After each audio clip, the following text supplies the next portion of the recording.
Yes, sir, wedding bells finally rang in the life of Margie Blake. Back from their honeymoon, she and Tim are headed for a life of wedded bliss, they think. Yes, the honeymoon is over for Tim, now that he starts back to work.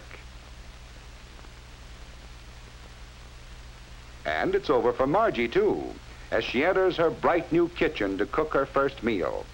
Can she prepare those favorite dishes of Tim's, just like his mother used to make?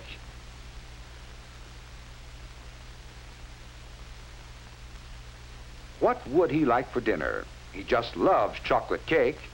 Go ahead, try one. All you have to do is follow the recipe. This is going to be easy. Let's see, what's next? It says, cream butter until soft and smooth. Cream the butter? Better get the cream.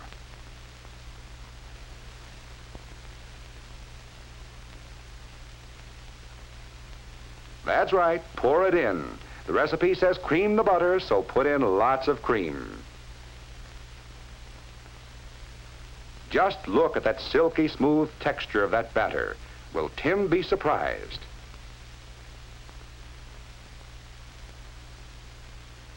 Will Tim be surprised?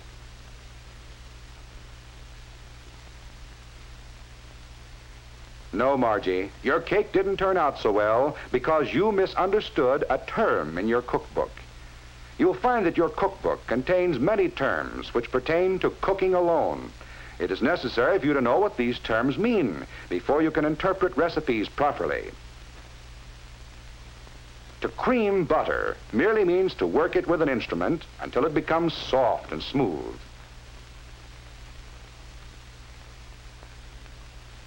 There are many other terms you should know. For example, you must stir the ingredients in your chocolate cake. To stir is to mix food materials with a circular motion to secure a uniform consistency.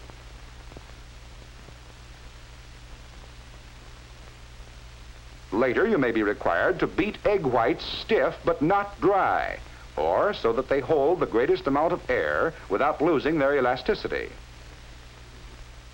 You may have to fold two substances together. The process of folding combines two motions, cutting vertically through the mixture and turning over repeatedly by sliding the instrument along the bottom of the bowl. The purpose of this motion is to prevent loss of air from the ingredients. In making a frosting for that same cake, you may boil a sugar syrup.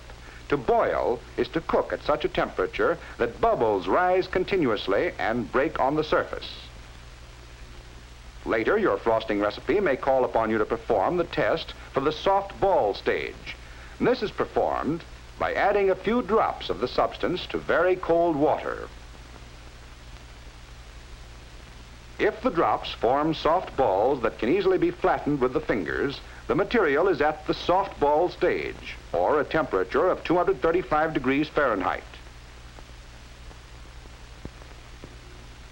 The frosting may have to be beaten. This may be done with an electric mixer. To beat by hand is to make a mixture smooth, or to introduce air by using a brisk, regular motion that lifts the mixture over and over. The making of this cake and the frosting on it involve the terms cream, stir, fold, boil, soft ball stage, and beat. Almost all bread and roll recipes call for kneading the dough. To knead means to manipulate with a pressing motion, accompanied by folding and stretching.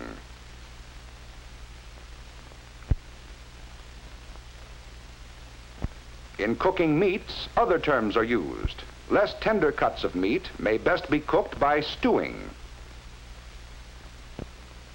When applied to meats, this means to add a small amount of water and simmer until tender. To simmer is to cook in water just below the boiling point, or at a temperature of approximately 185 to 195 degrees Fahrenheit.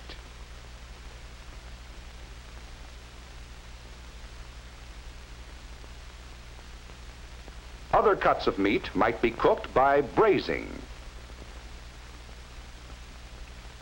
First, the meat must be dredged.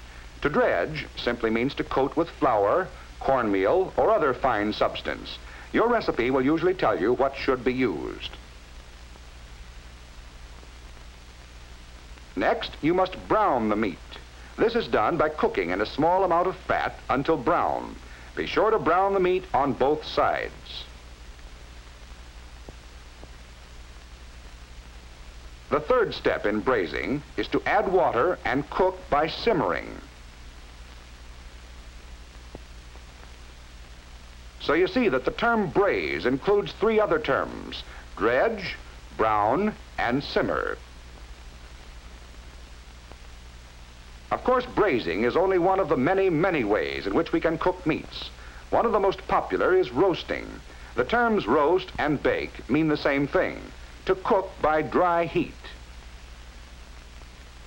But before you actually start to roast the meat, you may sear it. This is done by the short application of intense heat.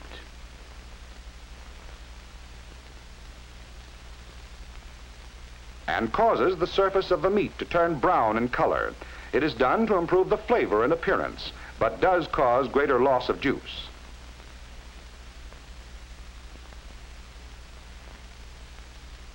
The oven temperature should then be reduced to proceed with the roasting.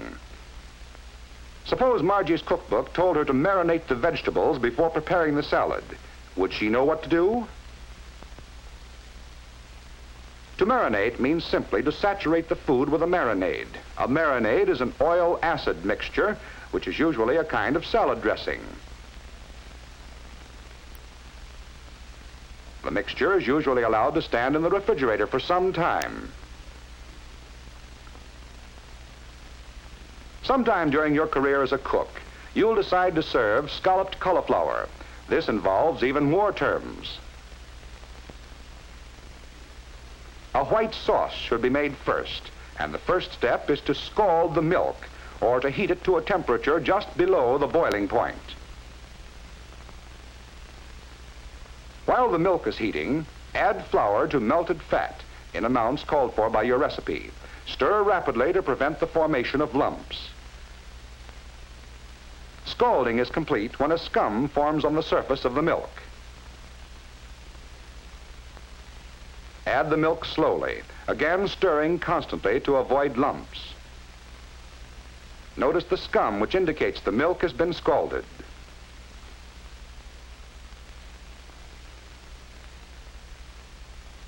Meanwhile, the cauliflower must be boiled until tender.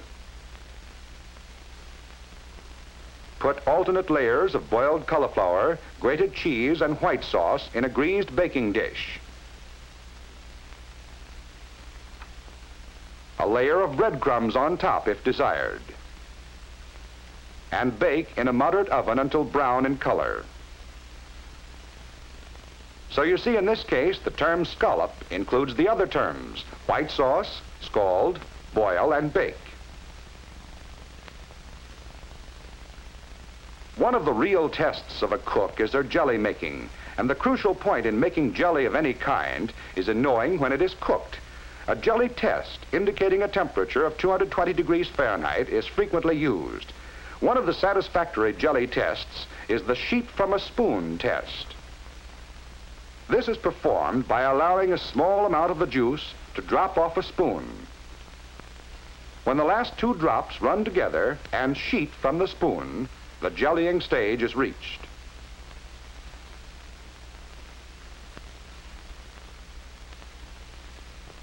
The jelly should be removed from the fire at once. These are only a few of the terms you will have to use and understand. How can you learn the others? Well, most good cookbooks have a glossary of terms in the appendix. Let's see if Margie's cookbook has one. Yes, even Margie's cookbook has a glossary. Cream. To soften a fat with a spoon or beater, you also to combine the softened fat with sugar. If she had only looked at this before she baked that cake. But wait a minute. There's still time to bake another cake before Tim comes home to lunch. It'll be right this time, and he'll never know the difference.